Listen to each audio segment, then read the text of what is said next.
My last trip here was with my daughter Rachel.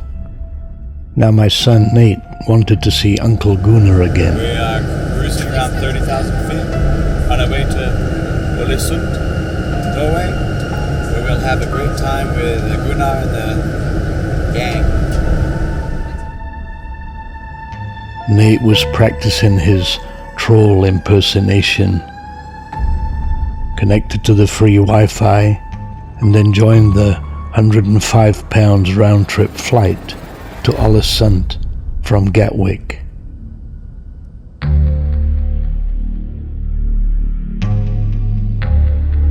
Gunnar met us and we drove west toward Volda, about 2 hours away, where we would stay on the farm of one of Gunnar's friends, driving down the fjord, getting great views, and stopping on the way.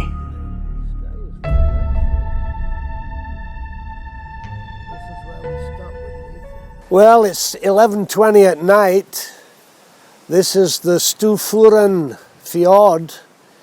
We have been traveling for maybe around just over an hour, and temperature's getting a little cool, but it's just really tremendous to be back here to meet up with Gunnar again, and I'm very happy. Even late at night, it was a nice trip through some beautiful countryside. The strawberry farm where we were to stay was in the valley. We'd stopped off for provisions, and we were soon getting a bedtime snack, Norwegian style, before retiring to bed.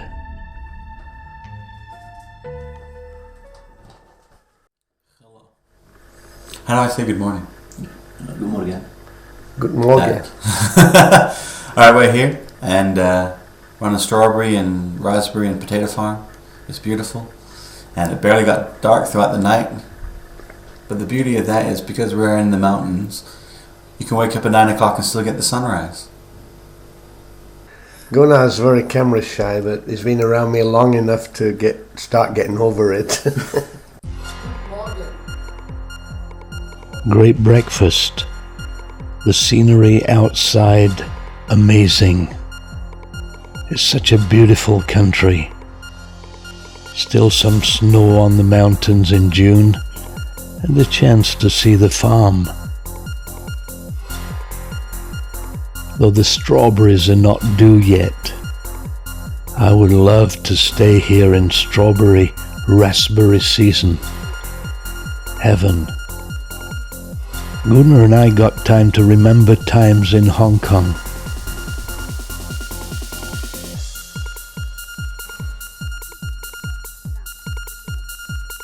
We were soon heading toward the next destination, Trollstigen, the Troll's Path, and one of the most famous places in Norway, and certainly a great ride through the mountains and meadows, forests and rivers.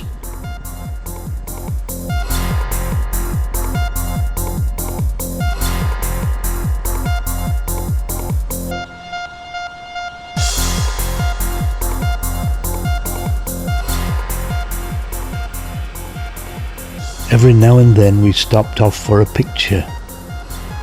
Here, a river creates a cauldron of white water as it flows to the sea. Nate's here in the middle of this splendiferous place. Certainly impressive.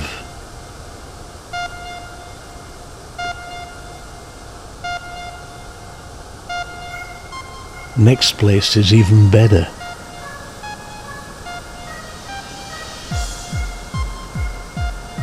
That's the salmon staircase, so they can manage to return to their spawning grounds. The other route being a little difficult for them, as you can see.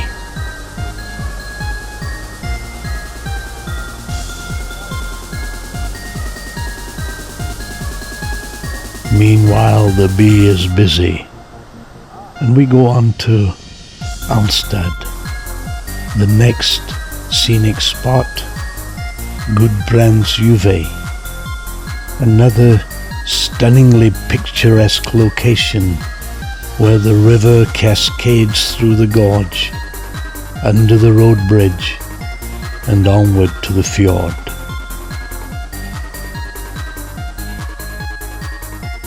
Again, Nate wants to be in the middle of it all, and Gunnar continues his geography lesson.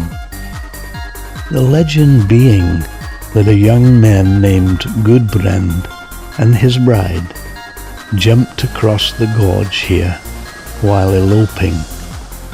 Then on to Trollstigen, and as we ascend to greater heights, there's more snow and it's colder.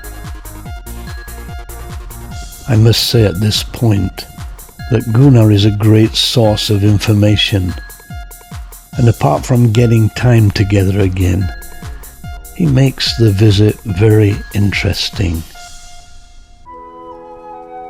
They have made a great job of making it accessible whilst keeping the feel of it.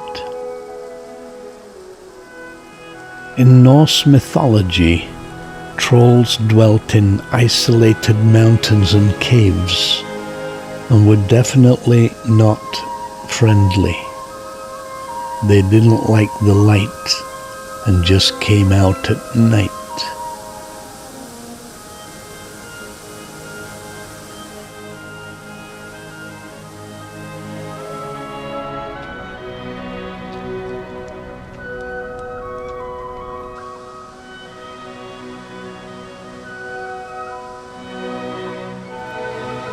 So this is where the trolls live. On a sunny day, stunning. On a misty day, mysterious. And I'm careful not to get too close to the edge, otherwise this video would be called The Englishman Who Went Up a Mountain and Came Down a Waterfall. We approached from the south, so did not actually drive up, something I did on my first trip, and which I wish I'd done on this occasion, as the weather was so clear. Trollstigen is a road that climbs over 1,000 feet at an incline of around 10%, which makes it very steep. It has 11 hairpin bends as it ascends the steep mountainside.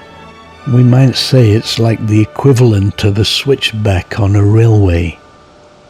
The bends not only clearly visible from above, but one can actually have a bird's eye view of vehicles negotiating them, and appreciating the amazing nature of this road. At the top there are several viewing balconies overlooking the bends and the Stigfossen waterfall, which falls spectacularly 320 meters, that's over 1,000 feet, down the mountainside, and is very impressive. So too the view from the valley, and I'm overjoyed to get such a clear day. I am impressed by the way they've made it accessible.